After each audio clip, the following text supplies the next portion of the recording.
April. It has many of good things. It's when you stop needing to wear a jacket to go outside, April Fools, Easter, some nice days off. It's safe to say April is a pretty nice month after all. And for anime fans, there's one more big thing that happens this month, rewatching Your Life in April. See, it has been a tradition in the anime community to rewatch this show every single April. Not only that, the show is considered amazing, for some, one of the best anime ever. Seeing that I've never watched this show and April was coming around the corner really quickly, I thought why not? I'm not really into classical music, but hey, maybe I will cry just like everyone says they do at the end of this. It's only 22 episodes anyway, I'm not gonna lose anything by watching it, right? Now that I've actually watched the show, I can say one thing. I didn't receive the emotional masterpiece I was promised. I was giving something that pisses me off so hard that I needed to talk about it. It didn't strike a chord with me whatsoever. I feel like it's so overrated when the show isn't forcing you into liking characters who are just terrible people. It's distracting you with some very glorious animation, but that gets old very quickly and it doesn't even work half the time. I wonder to myself sometimes, do my neighbors think I'm actually sane? Because there were multiple times that I screamed directly at my monitor while I was watching this, and I am like 80% sure they heard me at least once. And when I wasn't getting angry at the show, I was so bored that I could barely finish it. Like, the first couple episodes were good, but the more the show went on, I had to force myself not to fall asleep, I swear to God. I know how much of a massive hot take this is, and I probably need to explain myself, but before I do that, don't take anything I say that seriously. You're allowed to like it, of course. It's only an anime after all. I hope I release this in April. If I end up releasing this on May 2nd or some shit, I swear to God. Spoilers for the whole thing and stuff. Number 1. The story is kinda ass. So the story is supposed to be about a 14-year-old boy named Kosei Arima getting back into his passion of piano after abandoning it 2 years ago because of the trauma left behind from his abusive mom, after meeting a girl named Kaori Miyazono, who encourages him to get back into and play violin with her as a duet. See, Arima used to be known as a prodigy and pretty famous in the classical music space in Japan before his mom died, and he somehow just couldn't hear the notes anymore. I don't really know how you can just stop hearing specific noises even if you do have trauma, but okay, I guess. Anyways, Kaori enrolls in a contest where a pianist and a violinist are supposed to play duets. Her and her pianist win the first round, but after he bails on her, she wants Kosei to play with her for the second one. They end up losing because Kosei still can hear the notes somehow, but after that they become a duo and continue playing together until the anime ends, basically. Sounds good enough, right? Except that's not what the actual anime is about. That's what it's supposed to be, but it doesn't really pull it off well at all. First big hole in the wall is that Kosei doesn't actually like playing the piano. Since the beginning of the goddamn show, it is clearly communicated to the audience he only played the piano all those years ago just because his mom forced him to. He never showed any want to play the piano. Heck, I don't even think he shows much passion even during the events of the series. The entire show I was just wondering to myself, why is he forcing himself to do something he never wanted to do in the first place? The whole series is basically him lying to himself until he believes he actually wants to do music. I'm not interested about the part of him doing music because I'm spending my time worrying about him and people using him for a talent that he very clearly doesn't actually enjoy doing.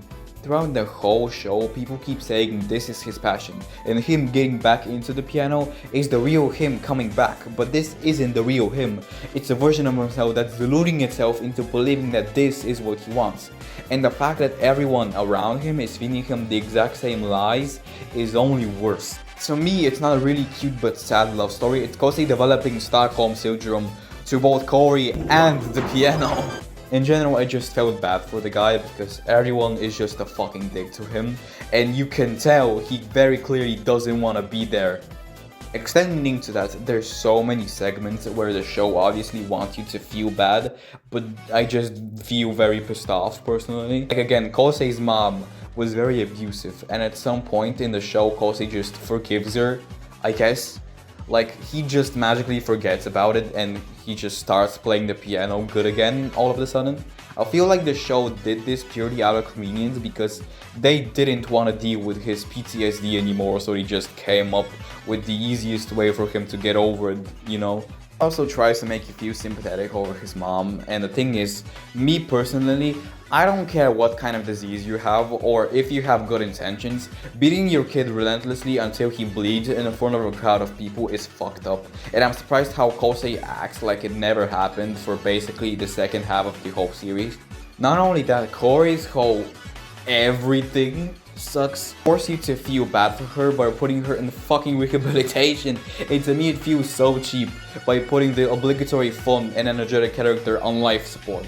Not only that, the show revealing that the entire story was basically Kaori's plan into getting close and playing with Kosei doesn't make me feel bad. I just had to understand just how clinically insane this girl is and how Kosei dodged the bullet with her dying. And I think the biggest reason why boredom was the second biggest emotion I felt aside from anger during the show is because such a big chunk of it is just them playing music.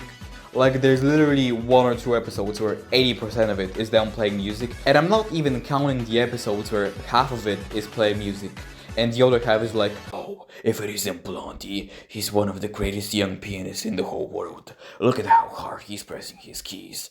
I can tell what emotion he's feeling. I'm gonna come. Whole anime is basically just crying bait, and it never got me. It's kind of hard to cry when all you feel is just annoyance that they're clearly trying to make a, oh see, look at how sad this is, you're gonna cry, aren't you? It's so emotional type of moment, you know? Especially the moment with the cat and the crying in the snow together. I was basically just, really?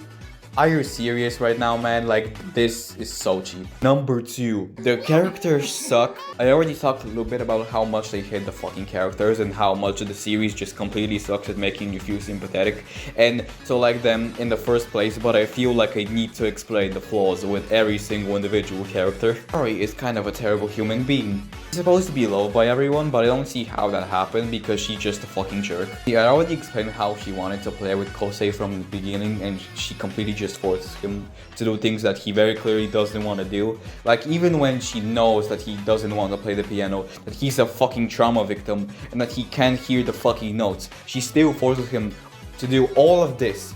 It's like she doesn't give 2 shits about him, which to me, she very clearly doesn't, because even when he does what she wanted, she still gets mad.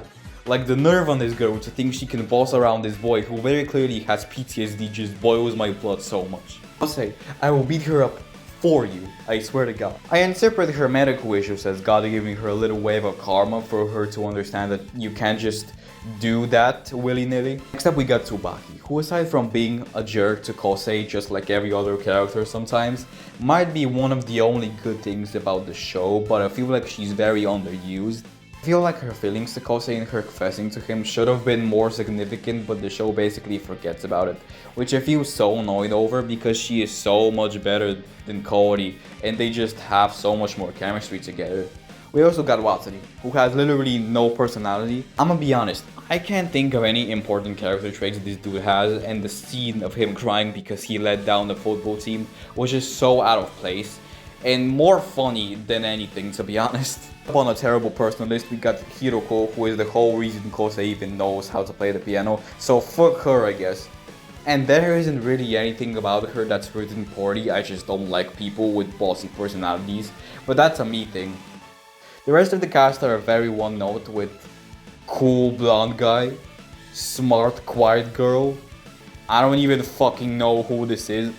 With the supporting cast being so generic, our main focus is basically always on the main 4 characters, which isn't a bad thing, but the problem is that the group is composed of a terrible human being, a boy who is relapsing into a previous state of agony, underused best friend, and this guy. Number 3, other random shit.